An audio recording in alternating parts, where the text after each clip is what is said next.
M.Com पर्यंत तुम्ही केलं, मग त्यानंतर काय केलं? जॉब केला? जॉब ग्रॅज्युएशनच्या नंतर लगेच ॲज अ मराठी ग्रॅज्युएट मुलगा काय करतो, एक जॉब शोधले, मिळाले. इनिशियली कळलं की एवढं सोपं नाही आहे जेवढं आपल्याला वाटतं, पण जे मिळत गेले ते करत गेलो. त्यामध्ये मग मी वेगवेगळ्या क्षेत्रामध्ये काम केलं. अकाउंटिंग सिन्स आम्ही कॉमर्समधून मी केलेलं आहे ग्रॅज्युएशन, तर मग सुरुवातीला अकाउंटिंगच जॉब सगळे प्रिफर करतात, तर मग अकाउंटिंगमध्ये अबाउट वर्षभर केलं. नंतर कळलं की मला ह्याच्यामध्ये जास्त इंटरेस्ट नाही आहे, पण जॉब चेंज केला. मग लॉजिस्टिकमध्ये केलं, त्यानंतर सेल्स आणि मार्केटिंग केलं.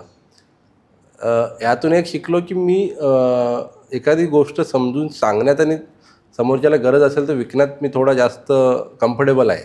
मी त्यासाठी मी सेल्स निवडलं जास्त. आणि बिझनेस स्टार्ट करण्यामागचा उद्देशसुद्धा की मला सेल्स जमतं, मला लोकांना इंटरॅक्ट करायला आवडतं लोकांशी, आणि ते मला माझ्या स्वभावानुसार ते जमतं माझ्या कामाच्या हिशोबाने, तर ते मी निवडलं. हा व्हिडिओ तुम्ही इथपर्यंत बघितलाय म्हणजे तुम्हाला हा नक्की व्हिडिओ आवडलाय. ह्याचा फुल व्हिडिओ आमच्या मेन यूट्यूब चॅनलवर आहे, तो पण जाऊन तुम्ही बघा. आणि आमच्या इंस्टाग्रामवरती आम्ही बरेच ह्याचे शॉर्ट्स आणि रील्स ह्याच्यावर अपलोड केलेले आहेत, त्या नक्की तुम्ही बघा आणि माझा चॅनल फॉलो करा.